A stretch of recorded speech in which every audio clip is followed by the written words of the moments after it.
A very warm welcome from Archbishop Shaw Field in New Orleans as we bring you round 4 of the inaugural Major League Rugby competition with the hosts NOLA Gold taking on Seattle Seawolves.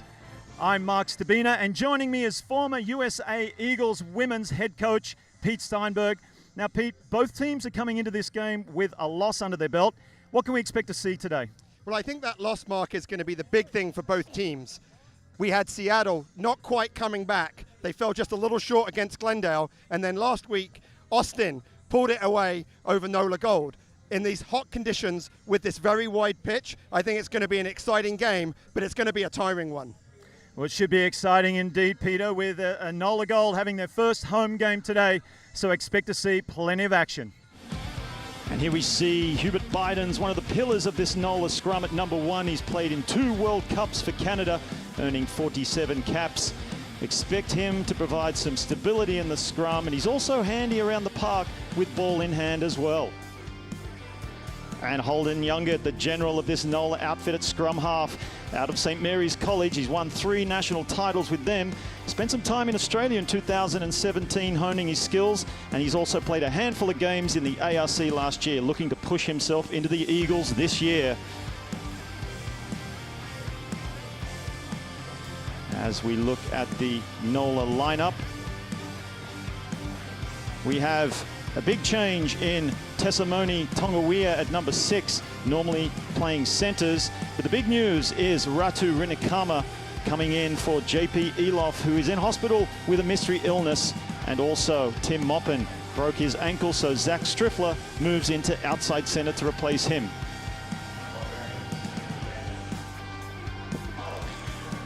And here we are looking at Seattle, and we have Vili Tolatuau, a very physical, dominant flanker coming at number 6. Came off the bench and started in the last game, will be starting now. And everything for Seattle runs through number 9, Phil Mack. And I think that's going to be, he's going to really look to push the pace today. And then Will Holder there, who's moving from 10 to fullback, and look to him to use his boot, really play some territory. It's a hot day. Being able to play in the opposition half is going to be really important. And then if we have a look at the Seattle lineups, Mark, some coaches will say that the first name on the team sheet is the tight head prop. And I think that because of the effectiveness in the scrum, and I think Tim Metcher has been the most dominant prop in the MLR this season, and you'll see him leading, and he's going to have to lead because Ray Barkhill, the man of the match in the first game and the seasoned international hooker, has been cited and is therefore banned this week, and Mike Shepard has some big shoes to fill. Also at fly half, with the change that they had moving Will Holder to 15, we have Peter Smith, experienced Australian fly half. He's played in Wales in the pro leagues, and he's played in Italy and Japan, and I think that'll be a big change to see how Seattle will play with a different attacking leader on the field. Okay. And one of the big other changes for Seattle is that with Aladdin Sherma at number 8, he's in because Ricard Hatting has a concussion. And so I actually caught up with Ricard earlier today to talk about the game. Thanks, Ricard, for joining us before the game. 2 weeks ago, you lost a tight one to Glendale, and then last week you had a bye. What did you do with the extra week to prepare for this game? Yes, Peter, great to be here. No, the bye week came at a perfect time. You know, we reviewed a bit of the mistakes that we made. The bye week also gave us time to do some subs, get the guys who hasn't got some game time to get comfortable with the moves, get comfortable with the system, and have them be comfortable today. Thanks, Ricard. Well, we appreciate you giving us the time, and good luck today. Well, we're going to take a short break, but don't go anywhere, folks, as we will be back for the kickoff of NOLA Gold versus Seattle Seawolves.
step up to the position all Family together, boys, all right? family Let's boys. fucking keep it tight, boys. Let's keep it tight. Hey, listen. We know what we're about here. We're receiving the ball. We catch it, we carry, we after, we exit, we chase the line, we fuck them.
Major League Rugby is brought to you by Budget Saver, a cost-plus store. Tullamore Dew, the original triple blend Irish whiskey. And Gulf Coast Bank, the bank that cares about you.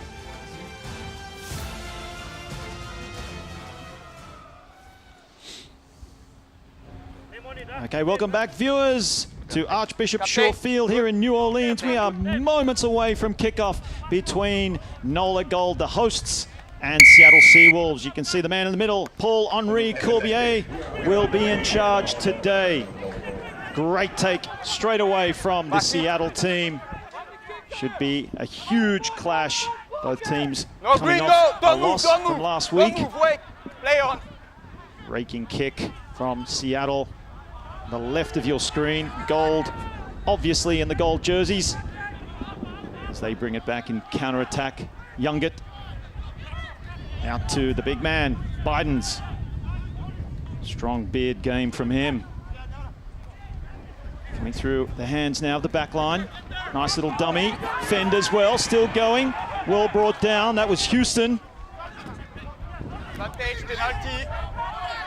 Referee playing advantage. First penalty of the match, and Youngett goes quickly. He looks to raise the pace of the game. Ball goes to ground, but it's brought in by Howard. Storming run from the number 4, Bursick, looking for support. He's finally brought down. Great start from NOLA Gold. Youngett heads the same way. Finds one of his big forward runners. This is a good phase of play early on from the hosts as Bursick gets a second touch. Bidens acting scrum half. Sends it to Rinikama. Of course, coming in for the originally named JP Eloff. There we have the second penalty, but it will actually slow down, and that's a good start from NOLA, Pete. It is, and I spoke to Nate Osborne this week, and he said they wanted to keep the ball in hand because they know how strong the Seattle pack is, and one way you wear the pack down is you make them run. So even though they were in their own half, they look to move the ball, and they always play with width. And I don't know, Mark, that there's a wider pitch in the MLR than this one. So great play, played with pace, played with width, really punished. And you could see Younger on that penalty decide to go quick. So obviously in this heat, with the size of pitch, what NOLA want to do is wear down Seattle. They're not used to the heat, they're not used to the width, and that's one way of actually minimizing a scrum of the opposition. You're absolutely right, Pete. The men from the Pacific Northwest, their last game was actually played in cold, rainy conditions. It's now down to the hot, humid conditions of New Orleans. It's going to be quite a shock for them. So clever play from Youngett as Howden comes in. attempts the first penalty of the game, and it's waved away. He won't be happy with that one, Taylor Howden. That's normally a mere formality for him. The score remains at 0-all here in the first couple of minutes.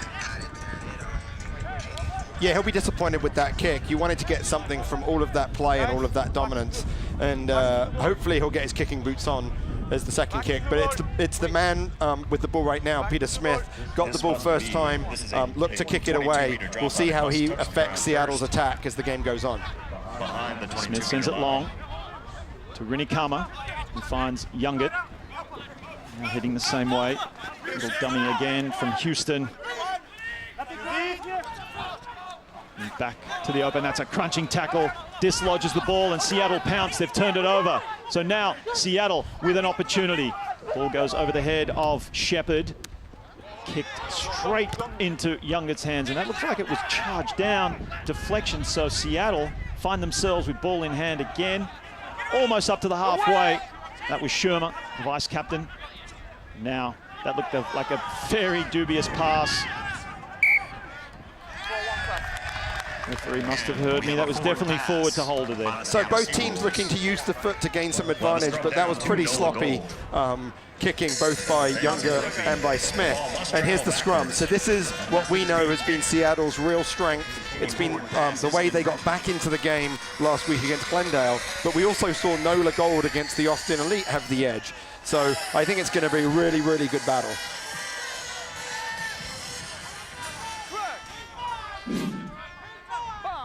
So here you see as the ball comes across, there's a lot of pressure, good hit, and what you're going to see is the ball's going to come out, and the timing of Holder's run at fullback just isn't quite there, just a little bit too early, and that's going to be true because it's his first game of the season at fullback. Needs to hold his run, be able to burst through the line. Restart the game. A line out is another way. Referee having a good talk. This is a real challenge for the referee, Mark, to be able to look here. What he's looking for is the loose head, which is on the left-hand side of the scrum. He wants to make sure they say, stay square. That means that you have to be pushing forward. You can't push at an angle. If you push at an angle, you get an advantage at loose head. And so he's come to this side just to make sure, to the other side, just to make sure that there's something to see what's going on. Expert comments from former Women's Eagles coach Pete Steinberg. An absolute pleasure to have you adding your expertise in that analysis. A budding referee. So the scrum has come down twice. If it goes down again, you'll see the referee penalize someone. He may not even know who it's for, but he can't let the props play around that much, and he'll just call a free kick or a penalty. He'll have to call something. Certainly making sure of this scrum that it's set to his liking. As now Youngett comes the short side. That's taken in by Bobby Johns, 30-year-old for NOLA. Back to the open through Bursic. Rinikama finds his runner. Plenty of touches already for Matt Houston. It's got to be his fourth at least. Rinikama, same way as the backs storm onto the ball. Nicely tackled. Zach Striffler coming into 13 for the injured Tim Moppin. See Seattle race up. That was Shepherd. Doesn't quite pull in his attempted tackle as Rinikama just delivering nicely early on, doing his job at 10. He's looking very comfortable at 10 early on, obviously a good choice, but we know that Rinikama has actually worked with Nate Osborne for 2 years at the Metropolis Club, and so he played fly half there. So you and I spoke to Nate earlier today, and he said he may have started at wing, but we see him as a fly half that can play wing, and that's why moving him in the last minute wasn't a huge risk for them. Absolutely, that's where it's great to have such a versatile player in your back line. Can play anywhere, and as you mentioned, Pete, he came as a number 10, as a fly half, so he is comfortable in that position and just found himself moving out to the wing because he is a flying Fijian. They can play anywhere on the park. As Taylor Howden nicely puts it into touch. All the way down to almost 10 meters out from the try line, so line out to NOLA, Pete. Early on in the game, what you want to do in line-outs like this is you want to test Seattle's maul defense. And against Glendale, they actually did pretty well, but Glendale tried to take it to them. So what we should see here is NOLA trying to drive the ball. Great defense there by Seattle, bringing that down so quickly. Not sure that the ball was actually ended up at its intended target, but it was brought in by Houston. And now NOLA on the charge. Around 8 meters out from the try line. Can they score the first try of the match? Here they are in their power mode, where all of their forwards are around the ball. They're either going to pick and go, or they're doing one-off passes to a pot of forwards, trying to draw in the Seattle defense. And when there's space, that's when they'll move it wide. Very hard to stop this rucking machine that is NOLA Gold in this situation. Heading left, heading right, back and forth like a piston. As Pete Steinberg said, you can tell what they're going to do by the way that the forwards line up. At any time, they'll expect the ball to come out to Rinikama. 5 meters from the line now, NOLA.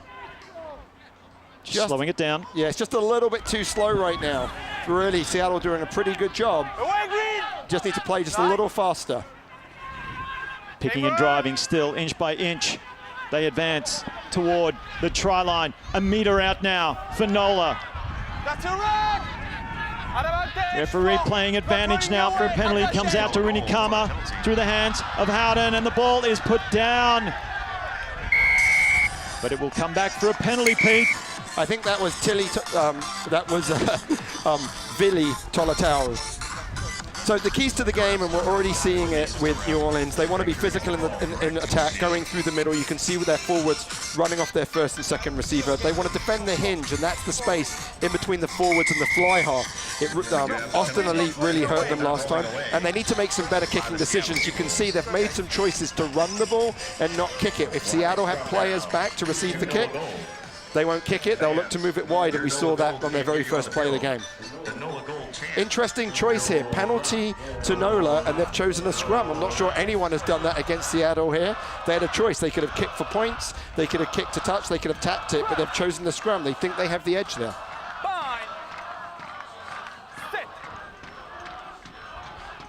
Youngert for NOLA.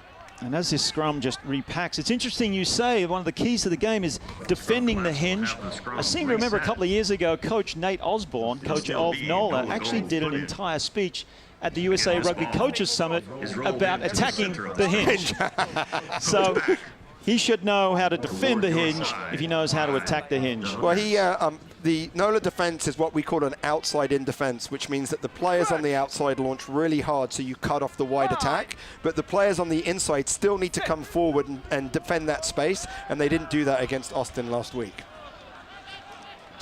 And now it's Sullivan off the base to the short side. NOLA needs some quick ball. They're setting up again, but it goes out to Bidens. Just shy of the line. Here comes NOLA. Looks like it was put down. It was. The referee's arm goes out for a knock on, and another missed opportunity, Pete. Yeah, I mean, I think, you know, we're 10 minutes in, and it's been all NOLA Gold, and it's been really disappointing that they don't have any points on the board. They missed the kick. They made the choice not to go for the kick. That's still within Taylor Howden's kicking range. You got to take the points, and their attack here, just losing the ball. When you're down there, you've got to hold on to it. So great defense by Seattle. They were really physical. They were really able to hold out. Now it's about how they exit. Are they able to kick this ball away, be able to win this ball, kick it, clear their lines, get outside of their 22?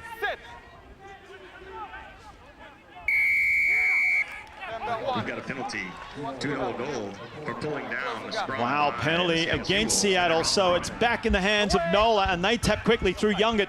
Then to Houston, Rinikama, he's quick. He'll reach out, and he'll score the first try of the match and the first 5 points for New Orleans. Great thinking by Youngert there. There's a penalty at the scrum. That means all of your forwards are on the floor or holding onto each other. So if you can get the ball to the mark quickly and you can move it and you can set up, you have an advantage. And I think that's they really took advantage. So you can see here there's a penalty. Youngert gets the ball very quickly. Okay, he's going to come back to the mark. All the forwards are right there. He passes the ball. First of all, really good ball retention right there. Comes back, and then you'll see Rinikana right there. He comes to the ground, and then he has to make one play of the ball. So he can post it back, he can pass it. In that case, he reached forward. All you have to do is get it on the line, and that's a try. And I think that's the very least that NOLA deserved for this first 10, 12 minutes of dominance. Ratu Rinikama, the flying Fijian. He's a Fijian prince, literally He is a prince in his native country.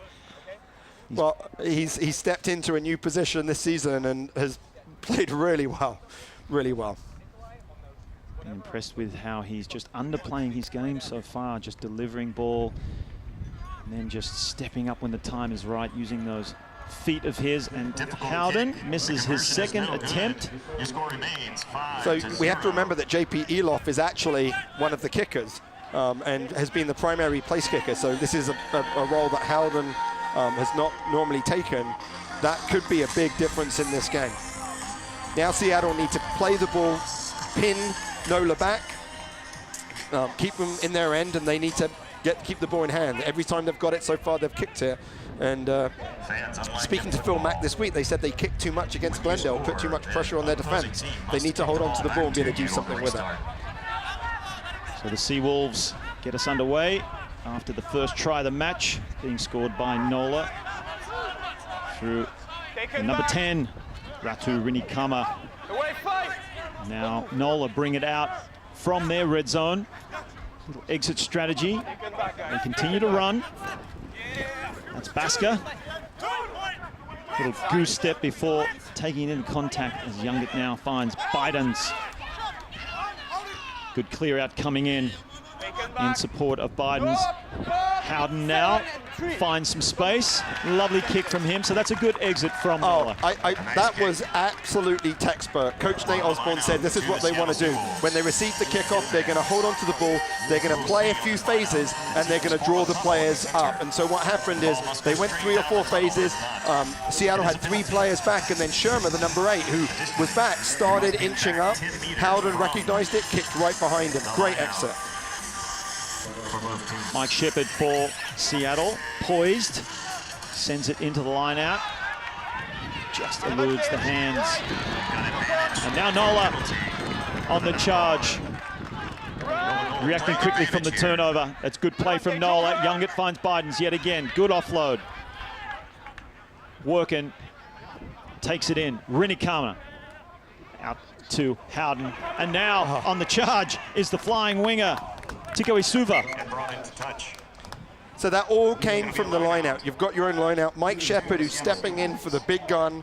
Ray Barkwell at hooker throws a beautiful throw. The first throw is what you want as the new hooker, right through the jumper's hands. And all of a sudden, here we are, Seattle defending inside their own 22 again. Just can't do that at this level of the game. Seattle. Now it's their turn to bring it out from their own 22-meter area, affectionately known as the red zone or the danger zone to many coaches. That's a good kick as well. But still, what we're going to have is NOLA ball inside the Seattle half. I mean, Seattle have had almost no possession with the ball in NOLA's half, and it's just going to wear you down over time. They're back on defense. They have to make lots of tackles. They made lots of tackles near their own line. That just wears you down. Howard sends it in. They have to make a stop, so you begin your line out. But next time, free kick. No. So the referee just warned the hooker, said you went a little bit too quickly. When your players come in, you've got to give them a chance to match before you can come in. The NOLA hooker just threw a little bit too fast. Second attempt for Howard, successful. Rinikama takes it to the line, finds Houston again, eager to get involved. Now around the corner is Working. Ball comes out quickly. That's well cleaned up from Sullivan. Rinikama out through the hands of the back line. That was Striffler. Great job of staying in there. Striffler did really well. It was Basker on the floor as Bidens has another crack at the defense. Slammed to the ground by 2 Seawolves. Little box kick from Youngit, and what a great kick. Lands in. So it will be a Seawolves throw in the line out, but under immense pressure. Seawolves are just really, really struggling to be able to control NOLA's attack. They're kicking, they're running wide, they're attacking in the middle. They're really playing. They started the game in the way that they didn't start when they played against Austin Elite, but it's still only 5-0. So despite all of that, almost 20 minutes in, they've only got 1 try. Seattle, successful line out. Talutau brings it up. That is a tough kick, but a long one, and what a beauty. They'll look to play quickly, and they do. Here comes NOLA on the counter-attack. Baska, dummies, goose steps. It'll come back to the line out by the sounds of things. Was not straight, I don't think. Let's listen and see what the referee says. Oh. Seems like he just said the line out must have been set. I'm not quite sure what that was. You can take it quickly as long as you're behind the mark. He may have said he was in front of the mark. Ball straight over the back and into the hands of Talutau. Big chance here for Seattle to finally get the ball, create a little bit of go forward. Max sends it to Khalifi on the short side. Heads back open through Paulsen. Up over the halfway line. Seattle now with some possession and territory. Nice step coming in from Suniula.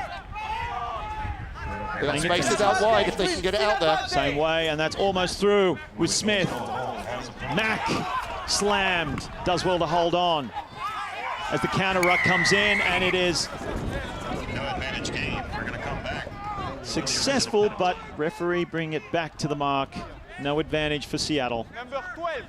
So it's one of the great laws in rugby is this idea of advantage. So the referee will see an infringement, he'll say advantage, he'll point to the team that actually has the advantage, and then they can play. And if they don't actually gain an advantage, like right there, they ended up losing the ball, he can bring it all the way back to the original infringement. The interesting thing is it's the referee's judgment about whether they actually have advantage. And with a penalty advantage, normally that means getting close to scoring. With the scrums, you just want to get go forward. So here are the keys to the game for Seattle. They want to stay connected on defense, which they haven't done so far. They've really struggled a little bit out wide to be able to work on, to hold in the NOLA Gold attack. They want to be quick on attack. They haven't had the ball. We're 20 minutes in. This is the first time they've really had a chance to have an attack. And they want some better kicking decisions. And I think Peter Smith, the fly half, has showed he's got a good foot. He's had a couple of good clearances, but that again requires them to have a little bit more possession. Smith dissects the post. Beautiful kick from 40 meters out. So Seattle bring the score to 5 points to 3, and we'll be back in exactly a minute as the teams take a much needed water break.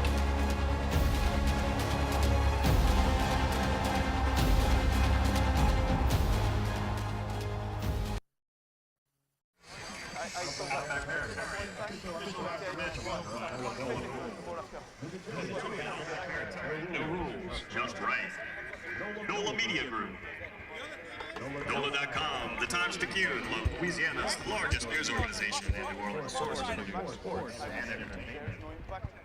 LTMC Sports Medicine. Gulf Coast Bank, the bank that cares about you. Official bank of NOLA Gold.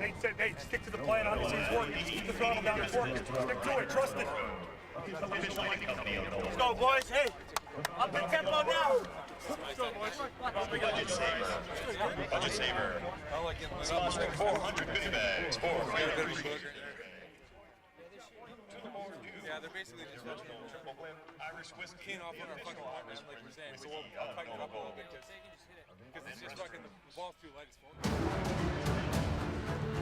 Already around 20 minutes gone in this game between the hosts, New Orleans, and the Seattle Seawolves. It's 5 points to 3 in a tight match. And as these players come back to take their mark, Peter, how do you feel about this first stage of the game? Well, I think NOLA Gold have played really, really well. It's been probably the 20 minutes of their best rugby. They have a very good system. They're playing to what they want to do, but they've only got 5 points. It's only 5 to 3. We've had 2 makeable kicks that have been missed, and they haven't taken their opportunities. Part of that has been Seattle's physical defense. Phil Mack wants his team to be an extremely good defensive side, and they've shown that. They've made it very hard to get over their line. I really think that first 20 minutes, when we look at the end of the game, NOLA Gold might look back and say we just didn't take our opportunities.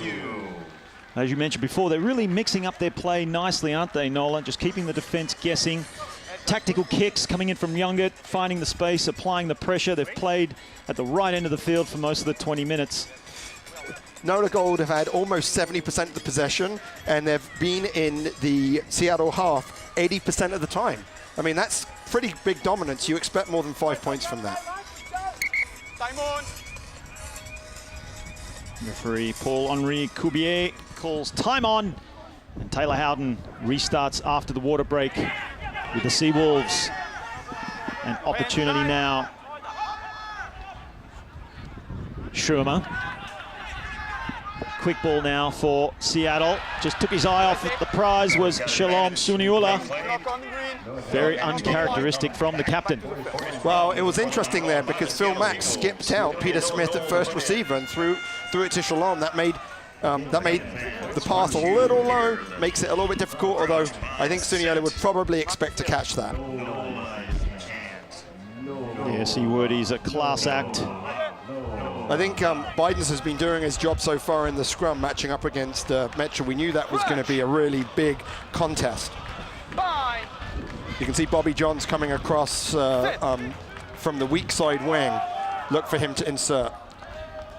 Love seeing the weak side winger come in to get involved. So tough to defend as Johns is not used, but Howden sends it out now all the way to the left winger, and he's flying. He's going to go for a try. How easy was that? Just needed to beat his opposite man, and he does so with class. That is a try to Joey or Jojo Tigoisuva. Wow, that was pretty simple, but it works really well when you bring in the weak side wing, because the weak side wing is an extra player that you have to defend, and we have to remember that they've already got a player up. I think that was just, if we watch here, the ball comes out, you can see Bobby Johns coming in, weak side wing. He will, great digging there by Youngets, but weak side wing comes in, holds it, and look at this pass by Howden. Beautiful out to Stripka, and then just a little hesitation, and he go around to Will Holder. Remember, Will Holder is primarily a fly half, doesn't quite have the pace maybe to defend out there, wasn't quite up early enough. Very simple try, but comes from the scrum. We said they needed parity in the scrum. Seattle had a little push, but they were able to get the ball back and they were able to move it wide. It's funny how simple the game looks when it's played like that, Mark. You can say, well, why doesn't that happen every time? Just beautiful execution of what they wanted to do.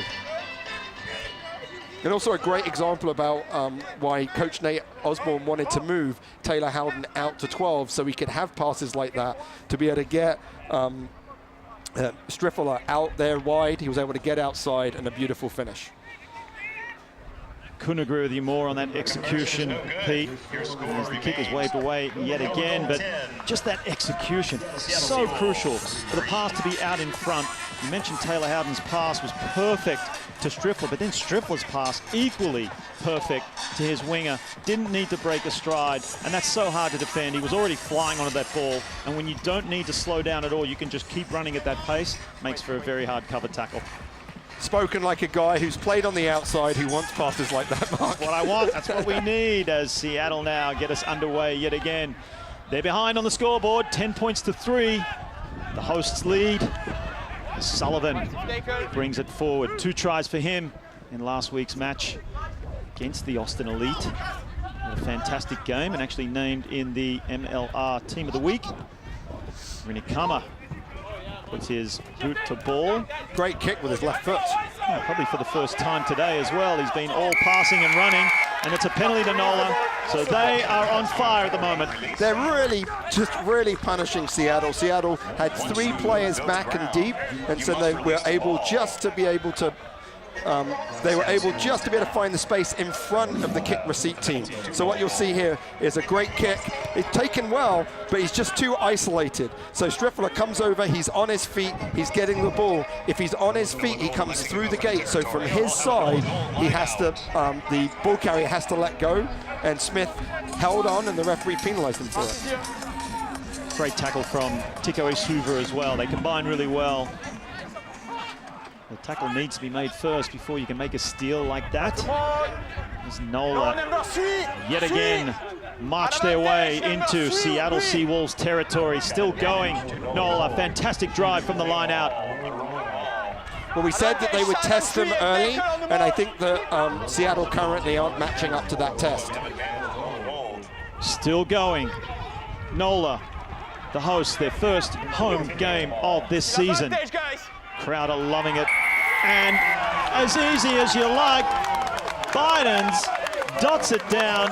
What an amazing drive. That must have been nearly 22 metres. I can't be sure where the line-out started, but Pete, what about that driving? Well, I said early on you want to test them, and they went really quickly, and that's really the trick. They went quickly, which meant Seattle weren't able to set up their line-out defense, and because they weren't able to set up their line-out defense, once the line-out starts going forward, it's going to be a real challenge. So here you see the drive, and they're already going here. And once that maul gets going, it becomes really difficult. They do a great job of being able to get that ball back and strip it. And then what a great drive here to be able to get over the line. Remember, when you get there, you can play the ball, and that was Biden's one of the key players for you, Mark, in the lineup, was able to get, using his experience to be able to get over the line. But I think all of that was the quick attack. Once you get, if you win that first meter, if you go forward, the defense has to keep retreating, and they just weren't able to do that. It's like we have a new kicker. We do. Interesting choice. Taylor Howden missing his first 3 attempts, so obviously not very confident today with the boot. We'll see what Michael Basker can do. It's a good look at the posts.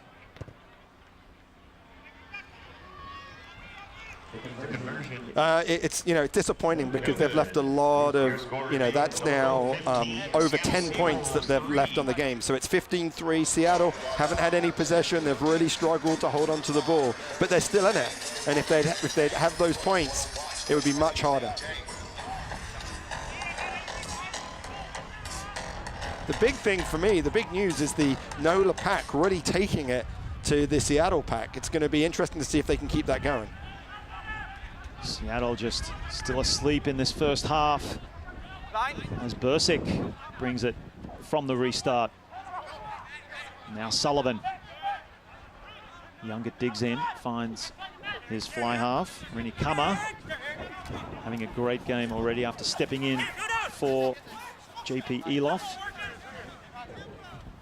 Back to the open side. Big run from Workin.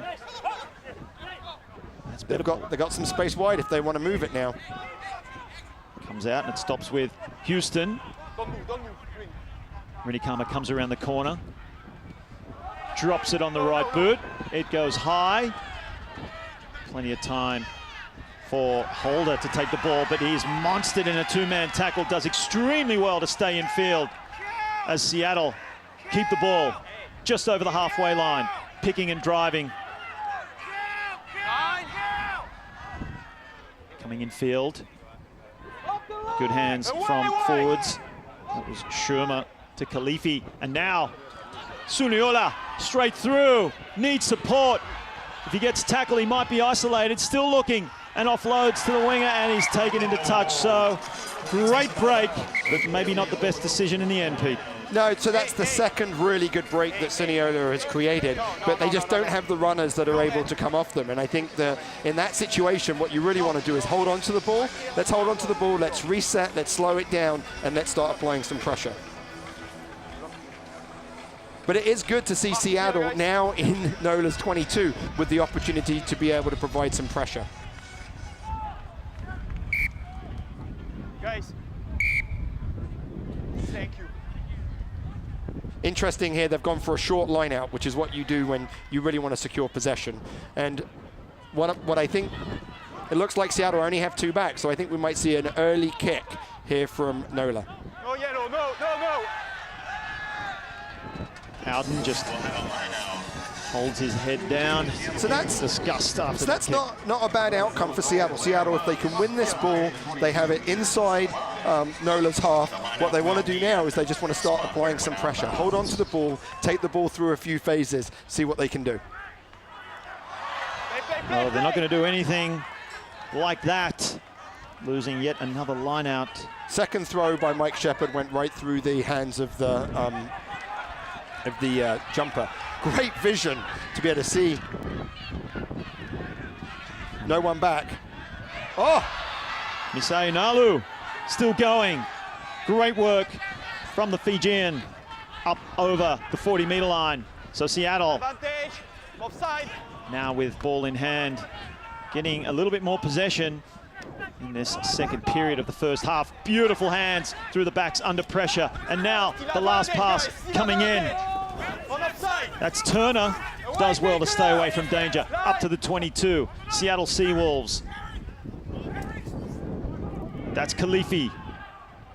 And now Phil Mack looks to head back down the short side. Has numbers, beautiful. Switch play to Suniula. And the magic feet of Suniula gets the ball away to Holder. And it's a try to Seattle just like that. All they needed was some possession and territory, Pete Steinberg. Wow, that was just really, really great play. Great decision by Phil Mack to come back on the blind side.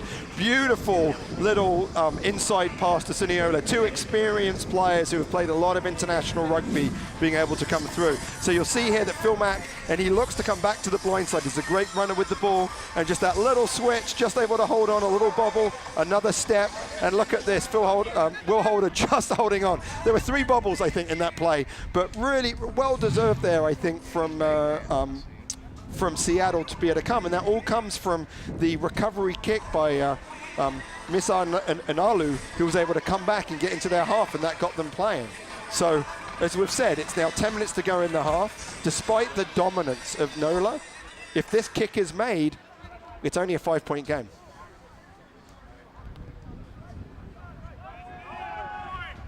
And the kick is good. 15 points to 10 now. The hosts lead. NOLA Gold over Seattle Seawolves. As you said, Pete, 15 points to 10. That's not necessarily the story of the game. Just goes to show anything can happen in Major League Rugby. Seattle hits back.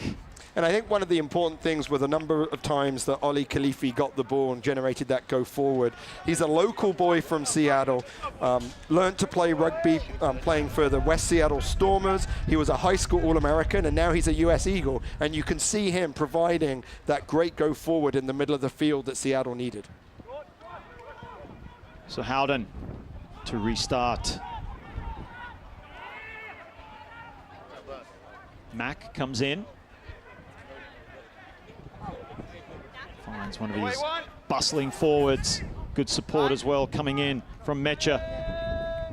Good step. Now Seattle up to the 40-meter line. Mack finds the fly half, the flying fly half on that occasion, Peter Smith, but he leaves without it, so it's going to be a turnover, and Youngett acts quickly, sends the box kick straight out on the full, so a little mistake from him on the turnover. So kicking is one of these kind of complex things that even players in America don't always understand. If you're inside your 22, so within 20 meters of your own line, you can kick it directly out and you'll gain the territory. But if you're outside the 22, the ball has to bounce infield before it goes out for you to gain that territory. So that kick went directly out, and so it's a scrum all the way back from where the ball was kicked. Well, it should be a line out. I think the referee must have been playing advantage. He was, because it's the NOLA scrum right here. Well, something I missed there, Mark. Something we both missed, Pete. But it will be a penalty now at scrum time against NOLA. So interesting. That was Khalifi there on the loose head side. He's up against Ben Tarr, Indianapolis product, but played down a little bit down in Australia. And there's been one penalty each for both of them. The referee keeps coming to that side. He sees that as the side where there's been some challenges. Just under 7 minutes to play in this first half.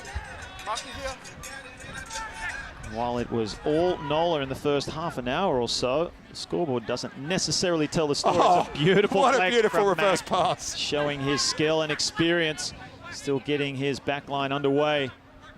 Smith finds Rasalika, who then gets it away out to Turner in the number 11 jersey. Comes back. Defensive pressure. Phil Mack just settles things down, gets it into the midfield now through Shermer. Same way, Smith. And that's good hands out to the flying winger, Misai Nalu. Ball spits out, Mack cleans up, dummies, and he loses it. So it's going to be a turnover, cleverly kicked there from Bobby Johns just to keep the flow going. NOLA up over the 40-meter line, playing very quickly, getting some great quick ball. And what about that pass from Howden into space? Two wingers combining out wide. Looks like there might have been a foot right before. Did the ball go out, Pete? Yeah, it looks like it was interesting there. I mean, Seattle were building their phases and then Mac lost the ball. They just can't do that. When they hold onto the ball, they can do really good things. And I think what you'll see here is the passes that we have, or you can just see the ball. If the ball touches the line, it's out. But you can see the pass that Howden at 12 is being able to do. He's able to actually outflank. He can play so flat that he can actually get outside of the Seattle defense. They might have to make some adjustments in second half for that. You reset the line out. It's also handy, Pete, for a team that has two playmakers like that. If you have two players that are used to playing number 10, you can sometimes split the field as well. Not to say that NOLA will use that tactic, but having two players that have the ability to play like a number 10, so valuable. And I think that's actually one of the things that Nate Osborne wanted to do with Philip Eloff at 12 and Howden at 10, but it wasn't working, which is why they moved Howden to 12, hoping that they could actually split the field a little bit. So Seattle Seawolves trailing by 5 points, just under 5 minutes to play in this first half. Phil Mack finds Shermer. He shovels it on. Away wide! Really strong defense there by NOLA. And now Smith launches it high and deep. That's just too easy. It's too far and not high enough. Basket brings it back. Looking for options, but decides to take it on himself. Hands off! Line! Still with NOLA, almost up to the halfway. Some strong tackling coming in. Release Green! Youngert plays quickly, spots a gap, and he's straight through Youngert. Here comes Bobby Johns on the inside. Needs one more, great tackle. NOLA on the charge. Beautiful play by Youngert, and now they have numbers and space. Basket joining in. Little bubble there, but regathers and comes back in, and an offload as well to Bursic. Plenty of goal numbers, Knock on white. but it was just not to be in the end. Was it a knock-on or a forward pass in the end? I think it was a knock-on, but when you play that fast, those things happen, right? So that was so fast. It was almost too fast. The ball was being delivered so quickly. They were offloading it so quickly. And you can see that when NOLA do that, it's just really good rugby. They play very flat. They're passing the ball flat. It's just great rugby to watch. Just weren't able to do it, which has kind of been the story of this half. It's really difficult to understand why it's only 15-10 when NOLA have had, 61% of the possession and 67% of the territory. Sit! So impressive to see as well, support players coming in from the big man. Number 4, Nick Bursic, was up there with the backs as they sliced and diced. Sunula off the left foot. One phase before the kick. No green, no green. And Don't that's move. Smith Okay. with a nice nudge and brings his team all the way up to the 40-meter line. Smith's clearance kicks under pressure have been really excellent. I mean, he's really been able to get up to the 40, which is about where you want to go. And so the exits, the patterns of play that Seattle have had from their own half have been very good. It's been one of the things that have kept them in the game. So NOLA with the line out, right on the 40-meter line of Seattle. Well taken by Sullivan. Now, number 10, Rini Kummer, has had a great game. Houston, Release Green! Start in Green! a Don't little move! quiet in this last 10 minutes as the forwards come around the same way. Down toward the short side. Striffler lines up, he wants the ball. Okay, play on! And that's a penalty. You have to release Holding wide. on, you need to release the ball when you're tackled, Pete. That's right, 2 players attacked the same hole. There was a hole there, Youngert had it, he took it up to the line. And I think the, I'm not sure who it was, but it was definitely Striffler came in looking for the ball. Another player came in looking for the ball. That meant when the tackle happened, there was no support. What you want is one player behind the ball, one player on the ball, so when the tackle happens, you're able to bring it in. That kick is out. Wow. Well, from here, if I'm Seattle, I'm saying you tested our maul, we're going to test your maul. Let's take it in. Let's see if they do that. Pete Steinberg. They could tie it up at half, which would really be remarkable. Call your player. Call your Pete player. Steinberg and his crystal ball rarely fails. The Seattle Seawolves. The throw needs to be accurate first. You'll see that they've got the flanker out, which means that they're going to be driving it. The flanker's going to come in and hit the drive. Tolatau. Throw hits the mark. So here come the Seawolves. Don't take his neck, don't take his neck. Tolatau came in. They're just going to drive. They have a good setup here. Ball at the back with Shepherd. They have to keep it moving forward. And they do. As they drive forward, NOLA doing their best to thwart this driving blue and green machine. Stationary at the moment. They'll need to use it or they'll need to proceed, and they do. They get the drive on, but NOLA doing well, and now it comes out from Mac through Misanalu. Penalty, guys. It's a free ball. Out now through the backs. Suniula, switch play. Rusalika comes in, good tackle on him. Seawolves looking dangerous. Phil Mack, can he get it away? Taken to ground, so he'll settle things down. Playing advantage referee. Interesting choice here. So you've got a penalty. Do you take the 3 points and say, hey, we'll go 15-13? Or do you say, our scrum has been the best scrum in the MLR, we're going to choose a scrum? Or do you say, we're going to kick it to touch? And if we kick it to touch, we're going to line out and we'll drive it in. Really interesting decision here. If it was me, I'd probably choose the scrum for Seattle. So great step there by Rusalika. Wasn't able to do it, and then Phil Mack not quite able to get away. He's a great runner with the ball. Yeah, I thought that was clever from Phil Mack. Other players would have tried to get that away off the ground, and he did well just to keep it in, take his medicine, allow players to come in and support. And my crystal ball worked that time, Mark. They've chosen a scrum, so big gut test here. The first thing I think Seattle are going to do is they're going to try and drive it, see if they can actually drive NOLA back. Oh, came straight out. Straight out, and Mac once again with some soccer skills does extremely well. Suniula to Rusalika, beats one, fends off another, waits for support. Use it, line. Referee asking Seattle politely to use the ball, and they do. Back to the open side. And now Khalifi charges forward. Ball bobbles around, and it looks like it might be a turnover. It is. NOLA come up with it. Knock on green. It'll come back from a knock on, so. Seattle. Right before the half. They couldn't do it, Pete. They couldn't do it as New Orleans Gold hold on to a 15-10 lead. Don't go anywhere, folks. We're going to take a break.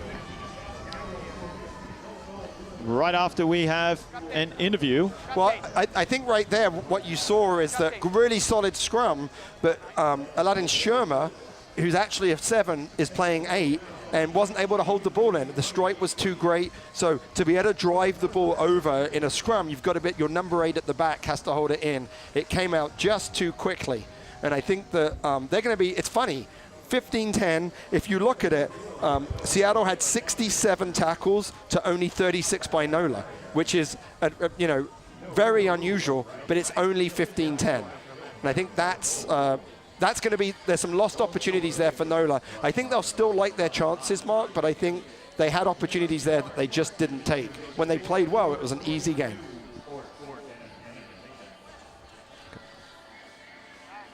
Okay, great analysis there, Pete. And we're going to throw it down to the head coach of NOLA Gold, Nate Osborne. Hey, Nate. So your first 20 minutes of that game was really good and really dominant, but you only got 5 points. How can you turn that pressure into points in the second half? Yeah, I think the biggest key to us is just staying patient. I think we saw some spaces that we looked at in film and we went there a little quickly. I think we wanted to win the middle before we went wide, and I think a couple of times we got caught in the trap of trying to take it wide too early and we ran out of numbers. So I think the biggest thing for us at coming out of halftime is just to be a bit more patient with the ball. Now, you wanted to move around the Seattle pack and keep the ball in hand, and you did that well. How do you think that's going to impact in the second half, and what are you looking in these conditions to be able to do? Yeah, I think one of the things is, like I heard your analysis there, that we've only made 33 tackles to their 67. It's boiling hot here, and we back our conditioning in the back end with the wind behind us to really, same thing, play in the right parts of the field and try and run them off their feet a bit more. And when we have to step up like we did at the end there, I think we can make the tackles that we need. Well, thanks a lot, Nate Osborne. Go and address the team. Thanks for your time, and all the best in the second half as we're going to go to a break. It's halftime here at Archbishop Shaw Field. Don't go anywhere.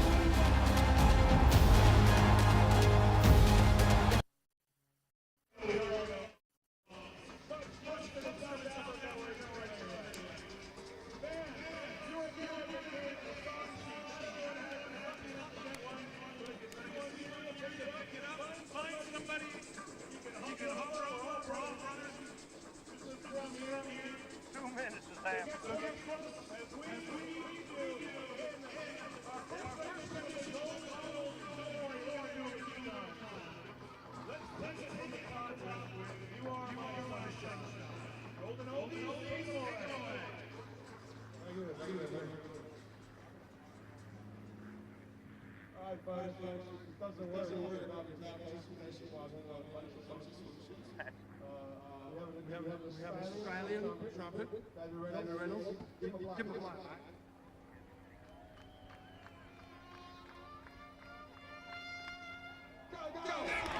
We've got a penalty, 2 NOLA gold for pulling down the scrum by the Seattle Seawolves.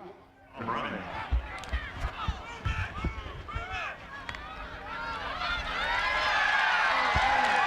And we have our first.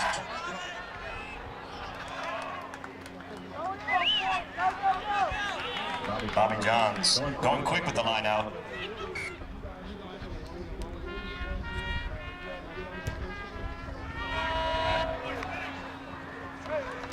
And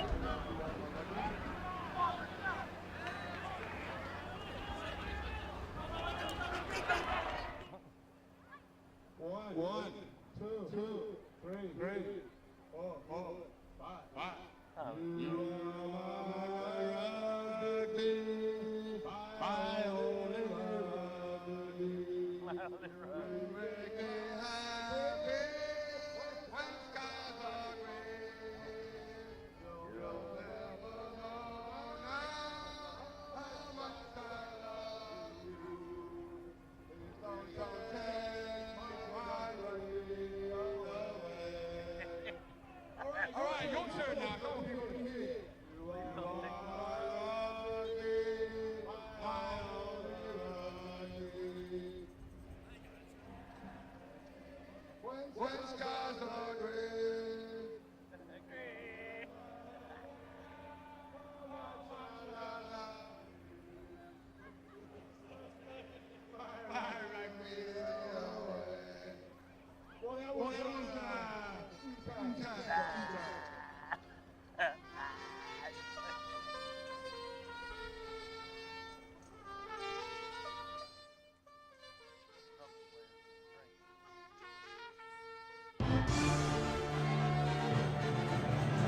And welcome back to Archbishop Shaw Field here in New Orleans as the hosts NOLA Gold lead 15 points to 10 over the Seattle Seawolves. What an amazing first half, full of action. And we'll have a look at the highlights shortly. Pete, what do you think of that first half? Well, I think one of the themes that NOLA Gold had was to play quickly. And here we go with Youngerts passing quickly, being able to move the ball. And then what you'll see is Rinakama, who's been a really good find at 10, looking for the space and just being able to get over the line. I think that pace that they're playing at is good, but I think one of the challenges has been the kicking game. So that's Peter Smith there. He's been really accurate for Seattle, but NOLA have really, really struggled. And then this is just a great try. You can just see Rinakama and look at Howden out wide, moving out to Striffler, and then look at this finish. Just able to go round the outside. Just beautiful play there for that score. And I think that NOLA have shown what they can do out wide, but they've also shown what they can do in tight. And here, with just a wonderful line-out drive, they drove it. Already they've gone about 20 yards here. When the ball comes down, Biden's using his experience to be able to get over the ball and be able to get that ball down. But it wasn't all to all NOLA. When Seattle had a chance, they used it, and there was Phil Mack, beautiful switch to Suniola, and beautiful finish by Holder, just juggling it to put it down. So Seattle, despite the fact they were pretty dominated in that half, we're going to feel pretty happy with kicks like that, just keeping them in the game. They're only down 5 points. And I think that if I'm Phil Mack, the coach, I'm going to be pretty happy with just down 5 with how we played. They showed if they keep the ball, they can hold on to it. And NOLA Gold just need to take their opportunities when they have it. And I think that's going to be what the second half is going to be. It's going to be Seattle trying to hold on to the ball, going through their phases, because I think they've shown they can break them. And I think it's going to be NOLA Gold really looking for using the space, like as Nate Osborne said, being patient. And when they see that space, making sure they're able to do it. And as you can see out here with the kids running around, it is a hot and humid day, and that will also count. So I think the bench is going to be really important in the second half. Wow, plenty of spectacular action already. Expect to see more of the same in the second half as we're going to take another quick break. Don't go anywhere, folks.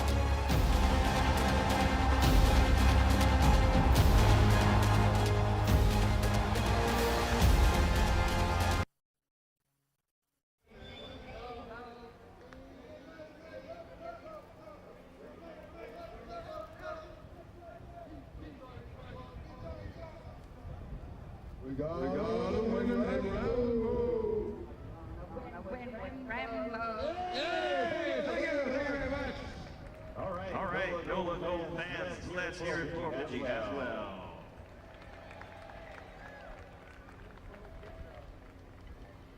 Fans, want to take a moment to point out some of our sponsors. Again, Outback Territory, official after-match meal provider of NOLA Gold. Visit Joey at Outback Territory. No rules, just right. The NOLA Media Group. NOLA constitutes Louisiana's largest news organization and New Orleans source for news, sports, and entertainment. West Jump Hospital. LCC Sports Medicine. Gulf Coast Bank. The bank that cares about you. Official bank of NOLA LED. Leading your business tomorrow. Official lighting company of NOLA Gold. The Falcon Law Firm. Budget saver. Cost plus. Official version of NOLA Gold. We also sponsor 400 paybacks for appreciation. Tullamore New Triple Gold the official Irish whiskey of NOLA Gold. Event restrooms. New Orleans event rental. Best Western Plus. We'd also like to thank some more of our sponsors. Lift Main Center. Sutherland Family Smile. Every day with us. New Orleans Steamboat Company. C&D Plumbing and Air Conditioning. Sweet Shack Snowball. Markel Lumber. We bring the wood. Klinger and Marshall Dermatology.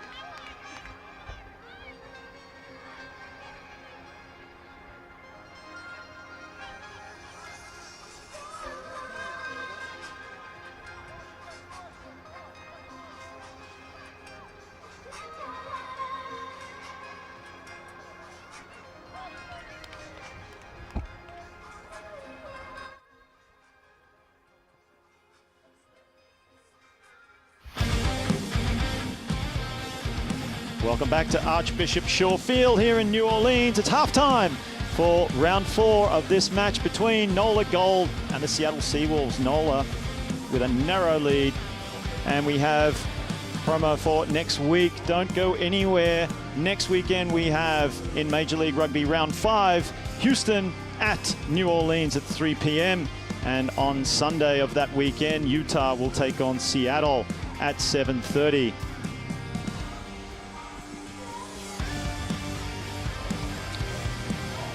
So don't go anywhere.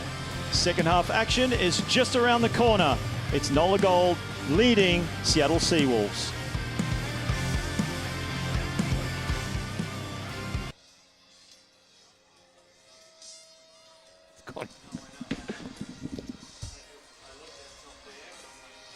Why would they take it down at half time?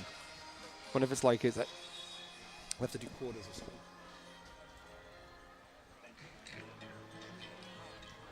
No, you do that really well.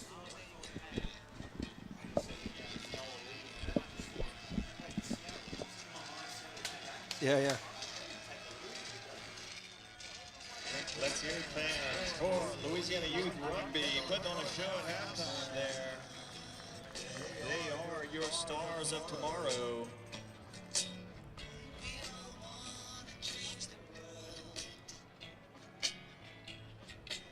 All of this starts with building up the youth. NOLA Gold supports youth rugby in Louisiana.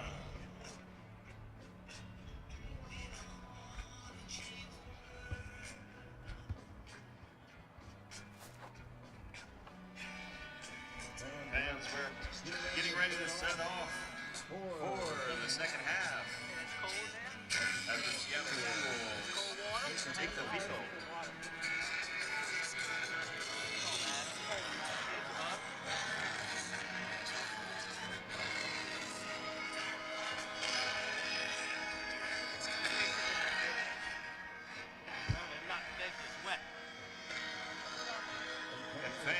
Let's hear it for your NOLA Gold retaking the field.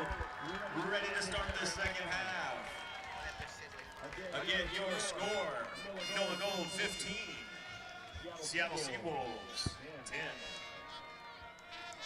Close match fans, they're going to need everything you've got. So we're going to need you to get loud whenever we're on defense. We're going to need you to lead that NOLA chant in the scrum. That's funny.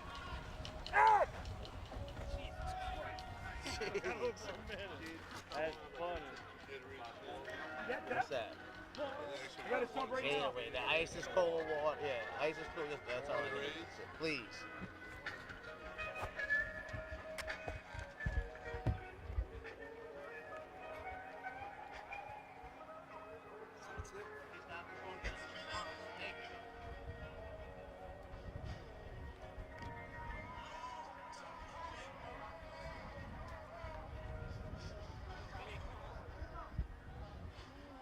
Let's go, Sonny!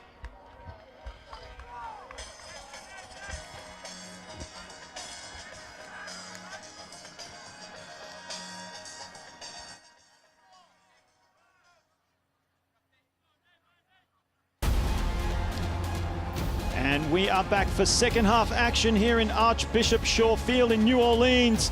It's NOLA Gold, the hosts, leading 15 points to the Seattle Seawolves score of 10. They will get us underway through Peter Smith. If you're just joining us, welcome. It's been a fantastic game so far. I'm Mark Stabina. Joining me in the commentary box is former Eagles women's head coach Pete Steinberg. Well, Pete, things are set up for a spectacular second half here. I think they are, and I think we've talked a lot about how is Seattle still in the game when NOLA was so dominant. But if you actually look, NOLA have made 43 tackles, but they've missed 10. That's a 20% missing rate, like a really good side. You want it to be down below 15. And so I think that's been a big key, is that when Seattle have had the ball, they've been able to break those NOLA tackles and turn their possession into points, while Seattle's defense has been much stronger. Set. Youngett now to feed. Strong scrum from Seattle, resulting in a penalty. And we've talked about that Bentar, Oli Khalifi matchup on that side. Now that's 2-1 to Khalifi. And I think that we've always said that if Seattle get the edge, in the scrum, they'll be able to do well. So you can see right here, the referee's on that side, and on the left-hand side, you can see the NOLA prop, Bentar, just letting his feet go and going down, and the referee is saying, you can't go down just because you're going backwards, you have to stay on your feet. Really good clip there by the camera guys down on the sideline. So Mike Shepherd to throw. He's had a mixed game at line-out time. I'm going to defend him a little bit. Some of the line-outs that have been missed have gone right through the jumper's hands, so it's always hard, but the hooker always takes responsibility for it. Just like on that occasion, went over the top, but still down into the hands of Rasalika. Almost up to the 22 as they play the same way. Suniula dummies and slices through. Now he finds the winger, the flying winger out there, Matt Turner. Line, my man. Played some sevens rugby for England as Sherma takes it forward. Ball spits out, but it will be a penalty. 17. Side entry. So when there's a tackle, you can counter-ruck, but only if you come from your own side. So you can hear the referee say side entry, which meant that the NOLA player came in from the side to drive it out. Interesting choice there by Smith, not going for the point, but putting it for touch. I think both of these teams feel like their maul's been pretty good and they can get it in. Making their intentions known early, this Seattle team. Taking it to the line. Now look to drive just as they did right before the halftime break. Looked very dangerous. Shepherd again finds his mark. This time it's Crumray. Good drive, the back. Shepherd inching. Now turns. Truck and trailer. Still keeping it tight. NOLA throw the kitchen sink at them as now Sherma breaks through. Out through the hands of the back, Suniula. Another switch play to Rusalika. Holds on, still going. He'll go under the posts. And it's the Seawolves to open up the scoring in this second half. Wow, they are back. So great drive, really went forward. They really sucked in the defense, and then when it came out, Suniola's having a really good game, opened things up, and him and Rusalika are a really great combination, difficult to defend, but it was actually another NOLA missed tackle. It is the difference in the game. So as you can see, the drive is going on here, and you can see it comes out here. Smith moves it, runs across, but that's a missed tackle there, and it's just weak. And I think the Rinakama needs to make better tackles right there, otherwise Rusalika's going to run through it. Two Fijians going at it. They'll probably talk about it after the game. Well, isn't it fair to say that this combination between Suniula and Rusalika, just that simple switch play, is causing all sorts of problems for NOLA right now? And you mentioned that one man in particular, Rinakama. And if you remember, we said in the first half for Nate Osborne, he wanted to really defend on the inside. Their defense is really predicated on the outside players being really aggressive, but right there, Rinakama just wasn't aggressive enough to close the space, just a little bit too easy. There was no hole there, just ran through the tackle. Missed tackles are really becoming the challenge for NOLA here. Well, as the expression goes, if it ain't broke, don't fix it. So expect to see more of that switch play between those two players, Suniula and Rusalika. Now that ball is taken, but taken out originally, so it will be a Seawolves line-out throw. As we see a little argy-bargy happening in the back plate between Paulson and Youngert. Yeah, I think that was a really poor play there by Tikoi Suva, who took the ball that was going to be their line out and then ran out with it. So gave the ball to, so great, field position here by Seattle. They've got their tails up. If they can get back quickly down into NOLA's half, they can really put NOLA under some pressure. And when you're under that pressure, you really feel it, right? So you really begin to feel what you do is going to be really difficult. And now here we have some subs, and I think the subs are going to be a big difference. So Penny is off and Van Haan is on, hoping to give him just a little bit of some... No, you don't make a stop. You have to make a stop. Okay, so what the referee said there was that you can't come in and jump immediately. You have to come in and set. But because it's a free kick instead of a penalty, you can't kick it to touch, so they tap it and go. And now NOLA want to play with some pace. Let's see if they can. Youngert now, out to Rinakama. Coming back in is Striffler. Finds support. Same way for NOLA. Quick ball. Back to the open. Away, three. Youngert again. Rinakama just feeding the troops. Lovely flat pass, maybe a little bit too flat from Howden. It's just a little handling error from NOLA. And that's what happens when you dominate the first half and you come out early in the second half and you find yourself 2 points down, you start to get a little tight. You start to do a little bit too much. That pass was a little flat. It's going to be a tough catch. You know that. Really had to get onto that. Now, I'm wondering, Pete, with these kind of conditions, it is hot, it is steamy. When it's humid like this, the ball can be a little slippery. When there's sweat on the ball, as you know as well, that's slipperier, you wouldn't believe it, but slipperier than a rainy condition with the ball in the rain. When it's sweaty, it's like a bar of soap. Not saying that that is happening, but I do suspect that on occasion, that might be the case. I think that's right, and if you remember the last Seattle game was in the pouring rain, there was handling errors all over the place. But here it's actually been pretty good. The handling errors have been primarily from pressure that the defense has put on, and so I think that's one of the reasons why it's been a great game so far. Now, interesting, the referee is moving the scrum, so the referee can do that because he feels like the turf that you can see has been added on. This is generally a football field, which is just over 53 yards wide, and a rugby field is 70 meters wide. They had to add some turf to get the width, and it's being cut up. So the referee has now brought them into the football field where the grass is stronger because there's so much pressure on the cleats in a scrum. Pete Steinberg also a green thumb in his spare time. So now the referee is on the side with Mecha and Bidens, and he's talking to them about the binds, and he's telling them, you've got to get your bind up, you've got to do all these things. He's really looking here. It's a great battle in the front row between two strong packs. Bind. Set. Seattle Seawolves with the feed. Big scrum. Straight through is Pete Smith. And now sends it wide, straight into the arms of Holder, who dummies and comes in, beats another defender, and now finds his wing. That's Turner. He gets brought back in field. Seawolves with the territory now as the troops line up midfield. Ball spits out and Mack leaves without it. It's going to be a knock on.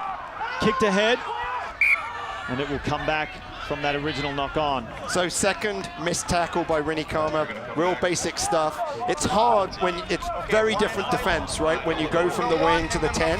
His first game at 10 this season, you can see his lines aren't quite right. He's not quite closing. Too easy for Peter Smith to get through that line.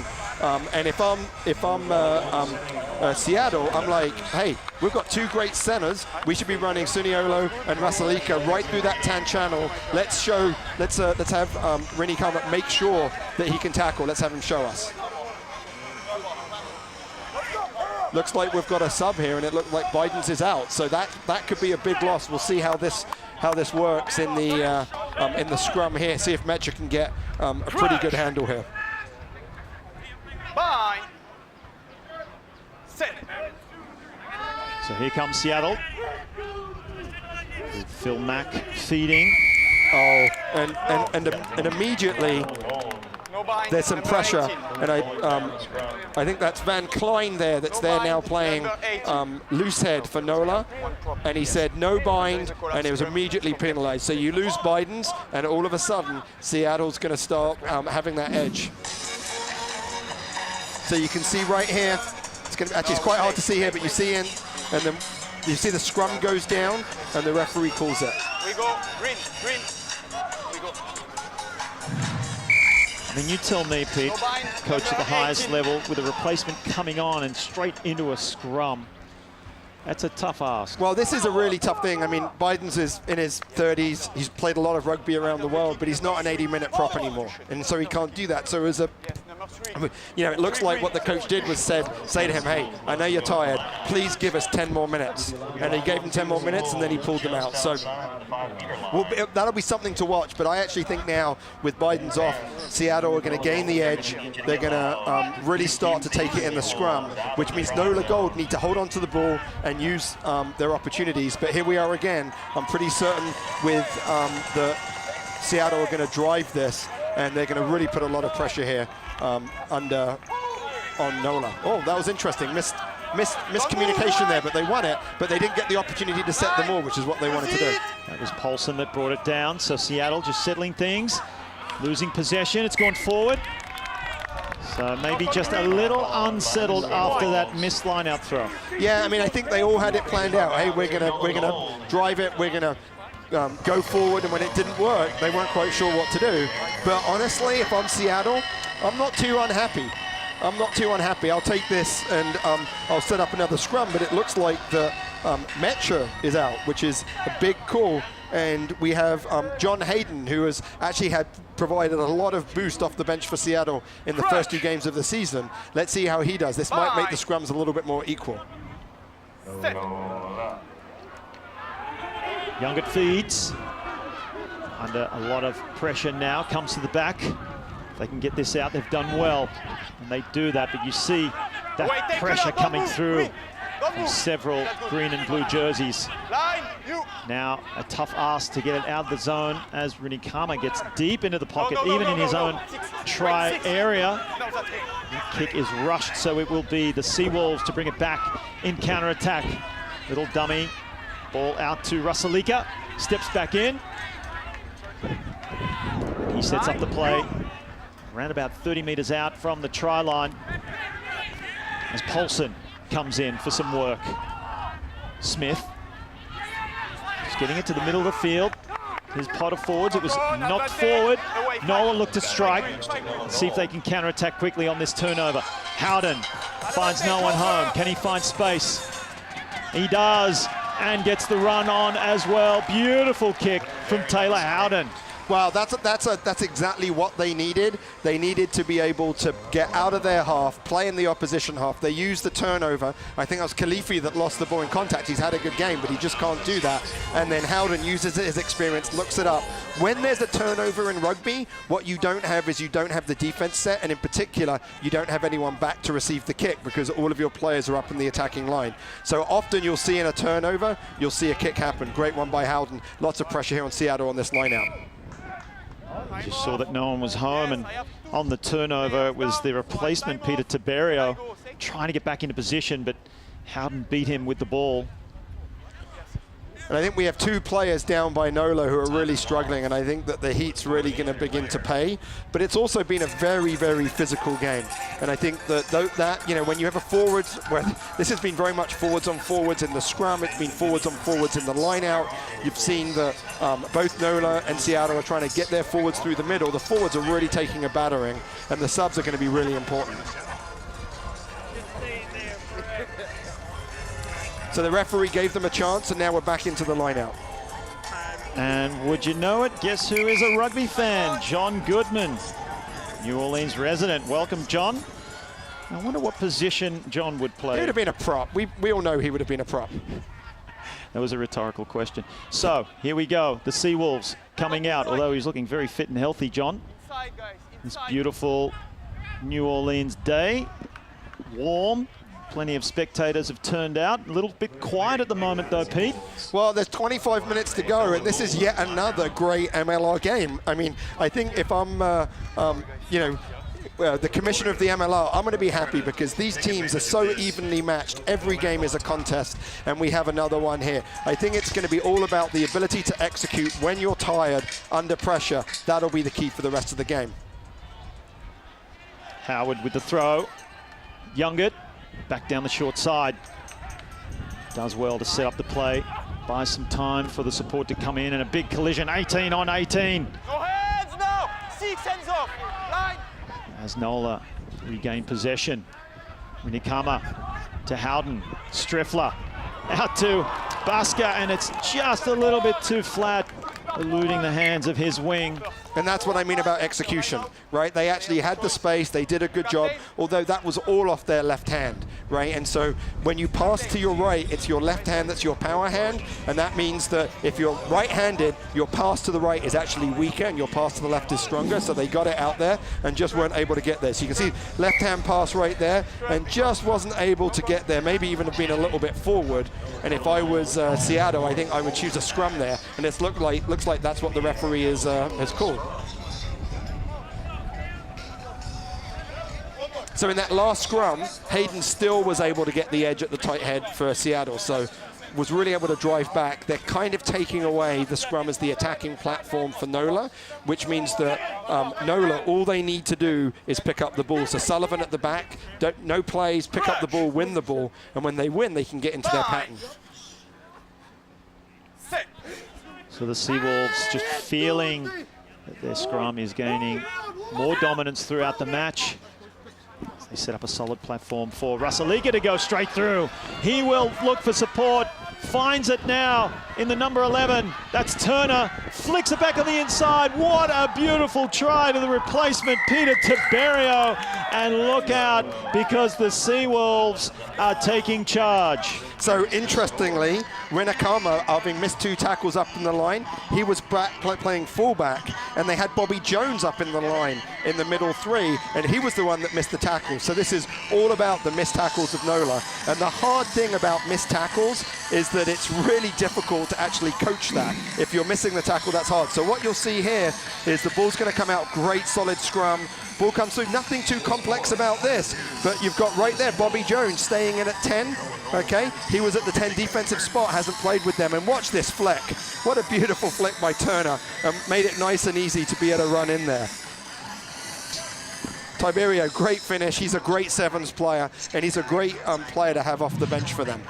Just want to highlight there, Pete, that's actually being a backline player. That's a classic move. It was actually called Brumbies because the Brumbies originated that play in the day. The 10 gives it to the 12, he loops around. And that deception from Suniula, if you just saw on the replay, he shaped to give it back to the 10 looping around. Theatrics came into play and he just slipped it to that 13, Russellika going through. So it wasn't just execution and great handling, it was that deception as well. Even just looking somewhere else can cause confusion in the defense. Absolutely, absolutely. And I think when you play that flat, it makes it really hard. And they've found a weakness in the NOLA defense, which is in that middle, and they're able to break it down. It's also interesting that, like, Howden at 12, he used to play 10, right? When you move that on attack, it's worked really well for them. But for defense, that's a subunit. You're 10, 12, and 13. They have to play together on defense, and they're really struggling to play together. And now they've really got to pull it out because their scrum is weak, or is under pressure from Seattle. This is now a long way back for NOLA. They're going to need to score soon. And they'll need the man with the ball, Taylor Howden, also to step up. He is a natural leader, as we see Rinikana leaving the field. So the replacements will add some fresh legs. Interesting to see now the possession is 50-50 for the game, so being pretty dominant here by Seattle in the second half. With possession through the middle, Shermer almost getting through. Now finding some holes in that ruck defense, but it's been turned over. So the Gold have an opportunity. Youngert sticks it along the ground. That'll head toward the sideline. No, just props up infield in the in-goal area, and it's dotted down by Pete Smith. Not a bad kick from Youngert. Well, I don't know about that, honestly, Mark, because for me, you're down 9 points. You've got a turnover ball. You had some outside backs on the outside. You had Baska running up so hard, he was screaming for the ball. I'd have kept that one in hand, to be honest. But it's not terrible because when the ball goes into the try zone and it's touched down on a kick and it's touched down by the defending team, then you have a 22 dropout. So what's going to happen is NOLA are still going to get the ball back. They're still going to have the ball in the attacking half. So not terrible, but I think I'd have preferred to see him keep his hands on the ball. Let's see if he can do it this time as Youngert hands it off. Now through Baska getting involved. You see that sand just kicks up from this sandy turf. Nice run from Houston. He's well met. Same way for the Gold. Missed pass from Striffler. And it was a little knock on, just spotted by the referee. Execution, execution, execution. If I'm Nate Osborne, I'm getting really frustrated here because every single time NOLA have got the ball, they're losing it on the turnover. So you can see here, he comes up right here. Don't try and get rid of it. Just hold on to it. Oh, actually, I have to say that there, okay, that was nice play by Turner, but it should be a scrum to the other side. Okay, we are going to take a 60-second break as the players rehydrate. Don't go anywhere, folks.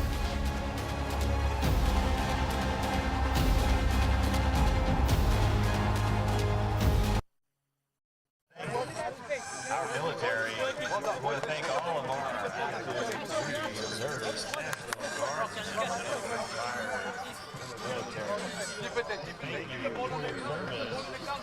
Beter on our fleet, huh? Beter on our fleet. We like them on fleet. Forward, we like them on fleet. Get on our fleet. Get on the outside. I want you to put some motherfuckers on the ground. Okay? Let's go.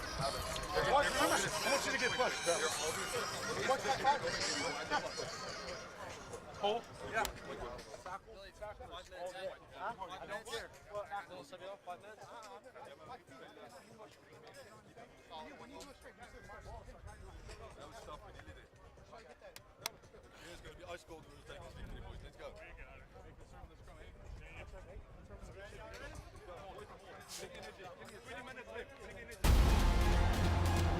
And welcome back, folks, to Archbishop Shaw Field here in New Orleans. We're going to resume play here in the second half. Just under 20 minutes to play. I'm Mark Stabina, and joining me in the commentary box is former Eagles women's head coach and student of the game, Pete Steinberg, with his expert analysis here today. Thanks, Mark. Well, the story of this game, honestly, is about missed tackles. NOLA Gold are missing over 20% of their tackles, and which is way too high. But Seattle have a great tackle rate. Their tackle rate is actually below 10%, and that's the difference in the game. Even though you can say NOLA have had some possession advantage, they've had some territory advantage, if you don't do the basics and you don't tackle, it's going to be a struggle. See, the Seawolves have come on a recent charge to take the lead. And now 9 points adrift as the looping play comes in, but it's intercepted from NOLA. Can he find support? That's Tiko Isuva. Back midfield. Houston is getting through a truckload of work today. Howden, flat pass. Over the 40-meter line. NOLA Gold, you can see them just struggling a little bit in this heat to find their shape. But that's a good run from Billy Stewart, the replacement. Youngett will send it the same way. Striffler, and that's a big hit. But a strong run from Tonguia.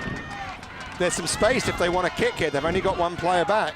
Could look for attacking kick here from Howden. Howden dummies straight through. One to beat. He'll put on the gas and go under the posts. And this home crowd has come alive. NOLA hits back through Taylor Howden. Wow, what a great break. And in particular, some extra gears that I'm not sure that Taylor Howden knew he had. Obviously playing with some real determination, but interesting, it's when he moved back to first receiver, he's now playing fly half, he's getting the ball and he's able to get stuff done. But if we look at it, it's 2024, and if you think about the missed kicks by NOLA in the first half, they're making this game different than it is, but NOLA are showing with the ball they're able to go through. So look at that, great work on the ground, and the pass here, and watch this dummy, throws the little dummy, goes through, and then he has no thought except, I'm just going to go myself. Taylor Howden showing the legs of a young man to be able to go around Will Holder and be able to score that. It's game on now with just under 20 minutes to go and the crowd getting into the game. So right here you can see a little bit of miscommunication there, and again, we talked about Will Holder and his timing. He came through just a little bit late. When you change those combinations in the back line, it can sometimes really affect the timing, and you can see the timing on attack with Seattle is off when they change their back line, and you can see the defense is off for NOLA when they changed up their back line. Well, we mentioned it before, we need that man on screen to step up and take charge. He is a leader, and he is leading from the front as Seattle restart, and that won't go 10. So the errors just compound at the moment. And that's not what you want to do. You don't even want to kick short when there's only 2 points. You want to kick it long, and you want to make the team go the full 80, 90, as far as you can go. What Seattle don't need now is they don't need possession. What they want is they want territory. So poor decision there by the captain, Suniolo. And now the best attacking spot in the game is a scrum the center of the field. The question is, can the NOLA scrum hold up? Well, just thinking about that reshuffling of Howden back to 10. NOLA are coming into this game with a lot of injuries, Pete, losing 3 of their starters. Now it's a little knock on at scrum time for NOLA. Not what they wanted right on the halfway. And it was a really, really solid scrum as well. And I think that John Sullivan's going to be really disappointed with that. But great play by Phil Mack. He was able to put pressure. He came round. As soon as the number 8 unbinds, the ball's out. So you can see the number 8 unbinding, and that's when Phil Mack comes in and gets him. So a little bit of inexperience there because they're missing their starting number 8, Calm, the Chilean international, and so a little bit of inexperience. You can't unbind and stand up. You've got to unbind and base from the pass from the base.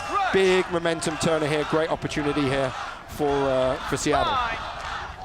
You can hear the home crowd chanting now. Under 15 minutes to play. We have a thriller here. 24 points to 22 in favor of the visitors, and they now have the ball with Shermer getting the ball away under pressure. Seattle just over the halfway. Advantage, 7. Same way as referee plays advantage. 7 white offside. And it's a quick tap. Rasalika It's okay. scored a try earlier on. No. It's now Mack. Waits for some options, decides to go down the short side. Looks like Rasalika has stayed down. That would be a big loss if he isn't able to keep going. Quick hands in the forwards. Smith Sends it to Suniola, standing back on a second wave of attack. Phil Mack calls some forward runners around. He finds Duchel still going, the beast. So he lays the ball back. Mack sends it in to Shermer. Dummies, good defense from NOLA, holding firm. As Mack makes a little break. How did he do that? He might go all the way as well. No, he won't. He needs support. He may be isolated. Support comes in. So Seattle now into the 22 zone of NOLA. Out through Shermer. Dummies. He's met well by Houston. In comes acting scrum half Khalifi. Sends it to Holder, getting involved. And now Tolutau. Still with the ball, Seattle, and a strong run coming in on the angle is Matthew Turner. He's had a fantastic game and a well-deserved try. So Seattle now extend their lead.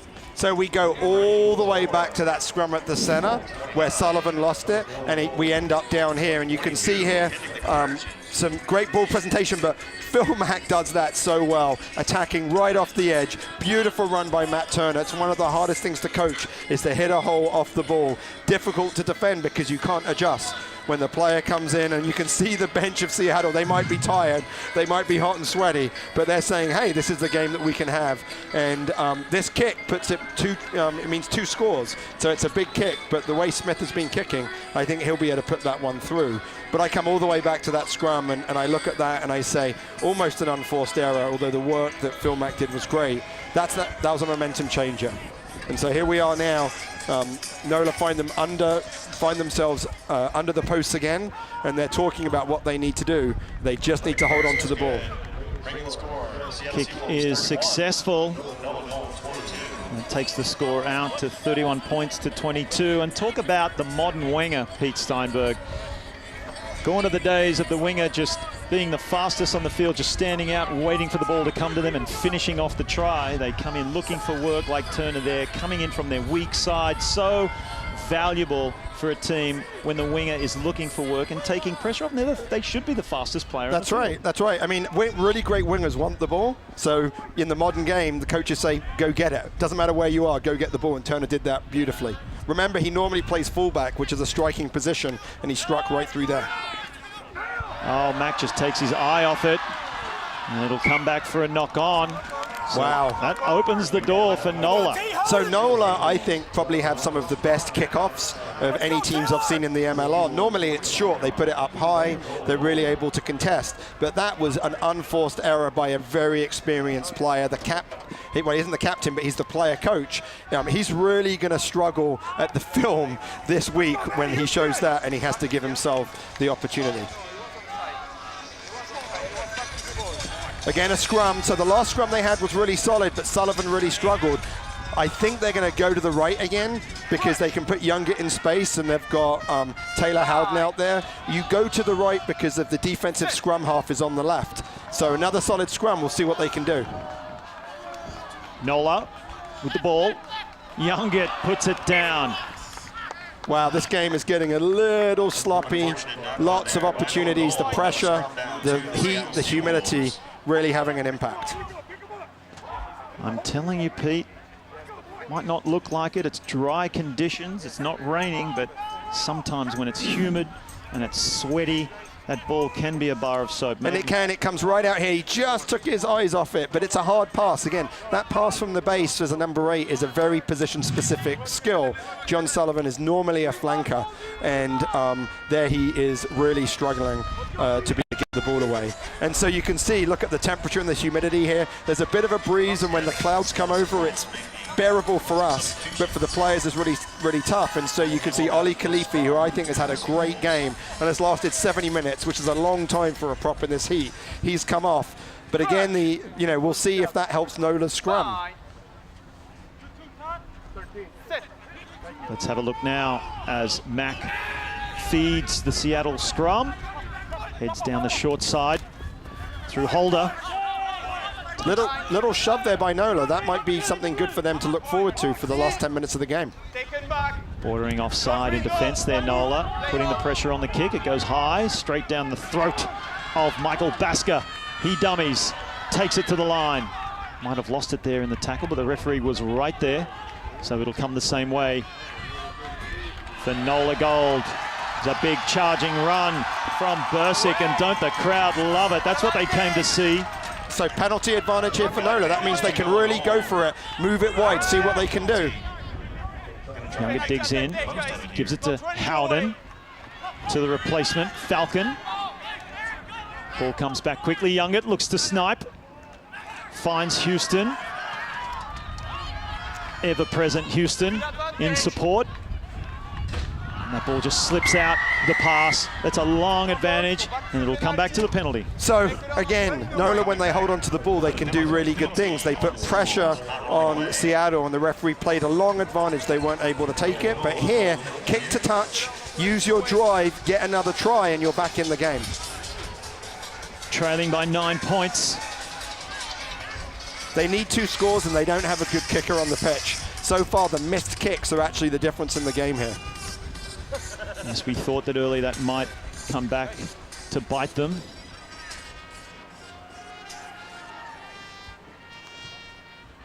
So it will be in their hands to take the most of this opportunity. So I think we know what they're going to do. They're going to throw it in. Now, the interesting thing for Seattle is you have 2 choices here. You can either contest in the air or you can contest on the ground. Contesting in the air means you're going to jump, throw someone up to try and catch the ball. But if you stay on the ground, you're just defending the drive, and they stay on the ground, so they should be in a good position. But actually, NOLA's done that really well, and it looks like they've got a little bit of go forward here. It's going to be tough now for Seattle to stop this. Also playing advantage. Still going, NOLA, looks like a try. The crowd are on their feet. They were on their feet before it. So that just puts the cherry on top to Houston, and hasn't he had a fantastic game? He's been everywhere, Pete Steinberg. Well, I think the modern number 7 has to do everything. They have to play with the backs, they have to play with the forwards, but he had a really good drive. He saw that the maul was going to end, and he got all the way over the line and was able to score. And I think you can see right here, so really great formation. The ball has to be handed back, so you can see that the ball is coming to the back. They're handing it back, so the last player's got the ball, and he's driving it, and you can see that the ball's probably not going to get there. He looks up and he sees the hole and he finishes it. Now it's game on, and I think that, you know, it's going to be, this is anyone's to call. I think that it'll be, a lot of this is going to depend on the kickoff. So you remember, we've had 2 poor kicks by Seattle in this half that haven't gone 10. I think this kick, they put it in, and we put it back. And the other thing about Baskia's conversions, he kicks this and they're within a penalty. But you can't say that Major League Rugby doesn't provide excitement. 31 points to 7, and the kick looks good. The crowd love it. And they finally made an important kick. Now they're 2 points down, so a penalty is 3 points. That allows them to win. But also the rare drop goal. I'm pretty certain Taylor Howden has kicked some of those before. So in open field, just like you would in football, if you can kick it, have the ball bounce and kick it through the post, that's 3 points. We've got, you know, just under 7 minutes to go and a lot to play for here. What a great game. What a great game. If you're just joining us, folks, you have come at just the right time. You've missed some great action, but what a thrilling finish we have in round 4 of this match between the Seattle Seawolves and the hosts NOLA Gold. I'm Mark Stabina, joined by Pete Steinberg. We have just under 6 minutes to play in this thriller at Archbishop Shaw Field in New Orleans. Wow, interesting play there when you're in your own half. Take it back. Bring it out ambitiously. Oh, that pass in was a 50-50 pass, we call it.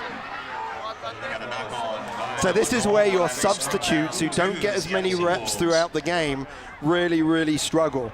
And I think that what we saw there was we saw Falcon and Van Klein trying to do a little bit too much. Hey, you're not going to score from your own line. Hold on to the ball. And now they've set up a really great attacking platform for the Seawolves. So not only does NOLA have to go 80 meters, they don't even have the ball. Big scrum here, big scrum. And big defensive ask now for NOLA. And they've had some shuffling around of the back line to fix the defensive problems they were experiencing before, with Rini Kama at 10. Howden now in at 10 defensively. He's a strong defender.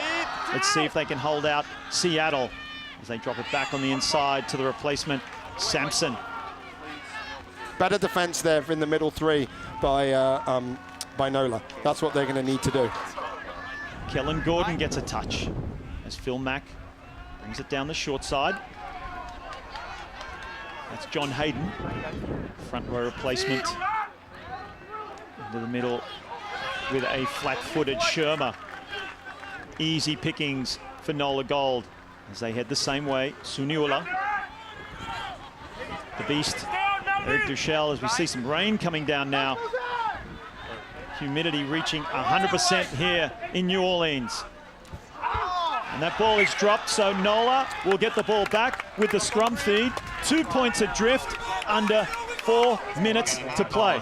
And with the rain, this is going to be really hard. But what we'll see is really, really good defense by NOLA there, and a really good read when it was very, very slow. The ball was slow, and it just allows you to have a lot of line speed. And again, it's the substitutes that are making the errors. Stoppage in play to seek medical attention for Matt Houston. Looks like he might have an eye cut. So I think here you've got a scrum on the right-hand side. Your defensive scrum half is on the left. They're going to go down that short side. They're going to look to move that ball to the wing and see if they can do something. Matt Turner's had a really good game, but he's a little bit undersized here. And so I think there would be a pretty big size advantage for the wing. Let's go, NOLA! So the referee's taking a break. It's always really, so if a player is injured and it's a forward, that means they can't actually have a scrum with a full 8. So when a player is down and injured and it's a scrum, the referee will stop the game. If it's a back, he says, doesn't matter, we can still have the scrum safely, so that's what we'll do. So good play by the referee there, making sure that player safety is paramount. Last couple of scrums, a couple of shoves there by NOLA. Really looks like they might have the edge here. Crowd once again chanting, getting behind the home team. Their first home game of the season, of course, here in New Orleans. As Younger digs around at the back, finds Howden, and Howden finds space. Big chase coming in. That's a huge kick from Howden, sending Holder all the way back into his 22. Not a bad kick either from Holder, bringing it all the way back up to the halfway. So a small territorial gain there for NOLA. As time ticks down. Yeah, I mean, you know, there's still enough time here. The big thing that's hurt NOLA is their ability to execute under pressure. They've dropped some balls. So the big message here is you just say, hey, hold on to the ball. Let's be patient. We've got enough time. There's no need to score off the first phase or the second phase. Let's work our way through our phases and be able to play. So Amro Gouda coming on with a big task. He wins the line out. Oh, big one. Big one because it allows NOLA. Howden's he hasn't been a great kicker off the tee, but he's had a great day kicking for touch like this, and so it really gives them a chance. A good kick here could really give them an advantage. But what you're seeing in the line out is that when you bring in substitutions, they don't have the reps, and the line out is really something you need a lot of reps on. So you could see NOLA just didn't form the maul very well like they had earlier on in the game, and it's just because they've got 4 new forwards out of the 8, and they're just not quite sure where to go. Looking a little disjointed, as you mentioned, Pete. Great kick from Howden with very limited angle. Gets his team all the way up to the 22, as now NOLA on the charge. Paying particular attention to ball handling now. This is their opportunity if they can just hold on, even get themselves a penalty as Howden dummies. Basker coming through, but he's unused. As Younger finds the replacement, Van Klein. Just holding onto the ball. So remember, they just need 3 points. So if they get a penalty here in front of the post, that's a tough one. Great decision by Phil Mack to kill that away. But when you kick it away on a turnover, advantage is over. So NOLA still have the ball. Good pass infield from Basker. NOLA on the counter-attack. That was Tiko Isuva. Out now, midfield. These replacements getting plenty of touches. This time it was... They've got space wide. Out to the short side, and now back on the inside. Great run, still going. still going. That's the big number 6, Tongoia. Normally plays in the centres. Youngert goes on his own the opposite way to his support, and it's raked out from Seattle. Referee is going to call that a knock on. So was that a poor decision from Holden Youngert? So I think it was the right decision because there was space on the right-hand side. The problem was there were no people. So you can see he went to the right-hand side, there was space, but he wasn't able to do that. I think the NOLA before, when they were down there, they played with a little bit of some patience, and I think that's what they needed to do. And we have a player down, so now, you know, so what you'll see is great run here, beautiful run by Tongoua. Look at that, runs through. Matt Turner just giving up some pounds there. He's able to go through. And you can see this way, there's no one there. There's space there to attack, so probably poor. Probably a poor decision. It's going to hurt him, I think. I wonder if he just saw Suniula coming back to get back into defense, thinking it was one of his players. Oh, that's actually a really good point, Mark. You saw that. We saw Suniula come back.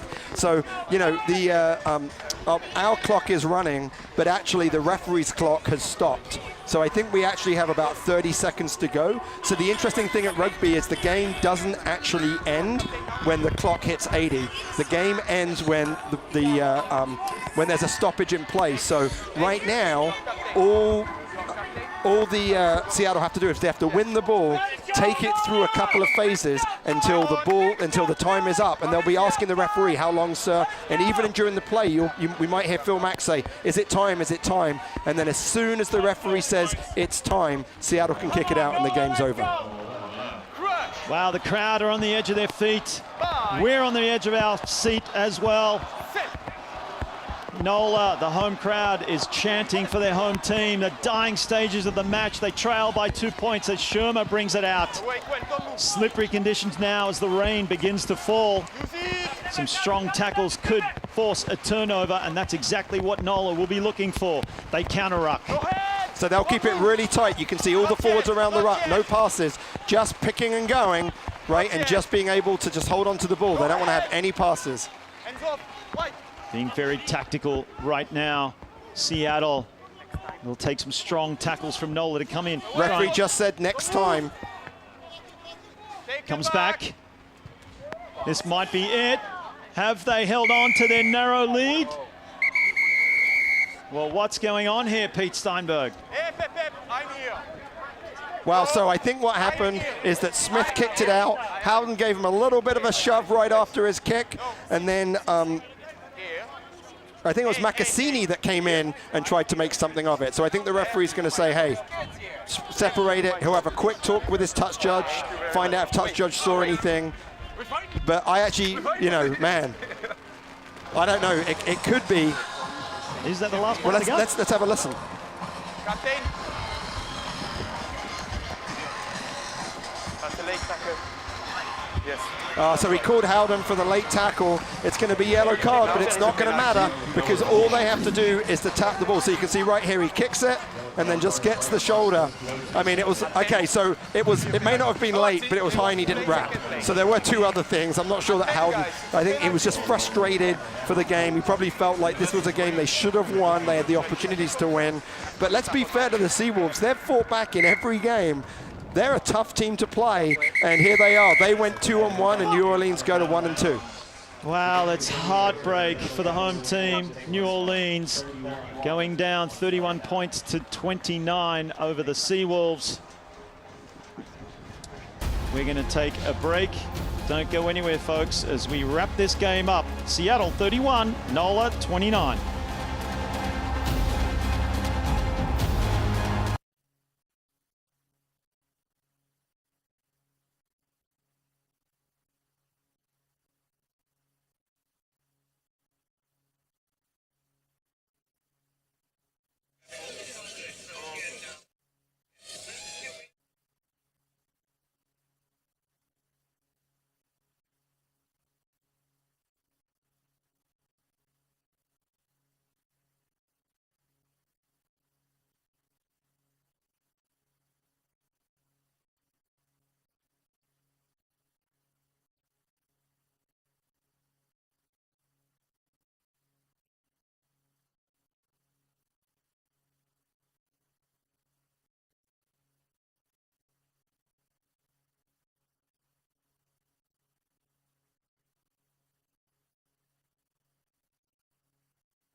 Major League Rugby was brought to you by Virginia Mason, proud to be the exclusive medical care provider of your Seattle Seawolves.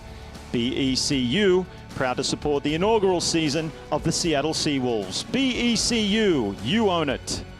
And Ivar's Restaurants, keeping clam since 1938 and proud partner of the Seawolves.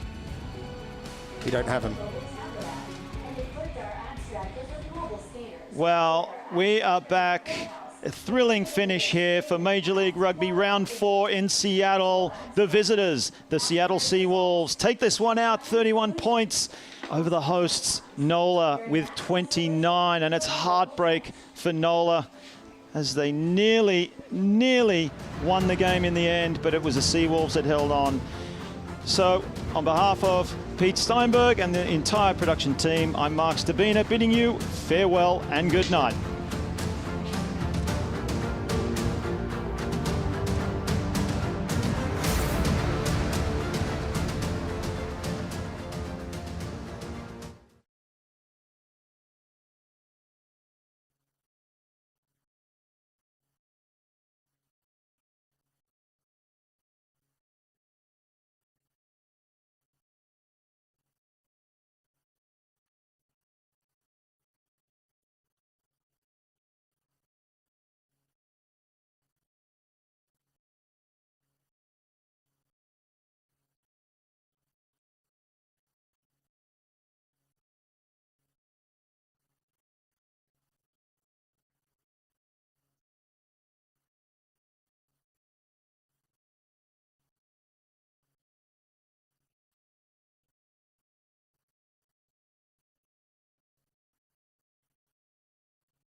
Was that to me?